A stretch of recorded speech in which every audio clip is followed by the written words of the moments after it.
Storytime z wesela, a przy okazji zrobimy żonie letniego bowla. Jak coś, to te kefiry jogurtowe Activia możecie dostać w różnych smakach w Biedronce w oznaczonych lodówkach. Dobra, lecimy. Byliśmy razem na weselu znajomych i Ania miała taką bardzo dopasowaną sukienkę, ogólnie piękna, tylko po kilku godzinach tańczenia i jedzenia po prostu zaczęła się robić niewygodna. Przysięgam wam, że te kefiry jogurtowe są po prostu genialne, mega kremowe, łagodne i nie ma takiego charakterystycznego posmaku kefiru. I Ania w pewnym momencie mówi do mnie: chodź ze mną na chwilę, musisz mi pomóc rozpiąć sukienkę. No to poszedłem, co mam zrobić? Wchodzimy do toalety, ja zabieram się za zamek od sukienki i wszystko wygląda okej. I zamek w sukience się zaciął. Ja zaczynam nim szarpać góra, dół i nic w ogóle nie idzie. Nagle się odwracam i widzę, że klamka od drzwi się rusza.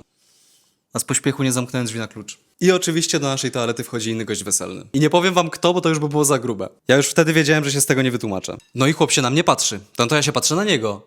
On patrzy na Anię, ja też patrzę na Anię. Nikt nie wie, co się dzieje. Zaczynamy się tłumaczyć, wiem, że nie uwierzył w ani jedno słowo. Tego wesela na pewno długo nie zapomnę. Ania! Kotek, śniadanie ci zrobiłem. Wow.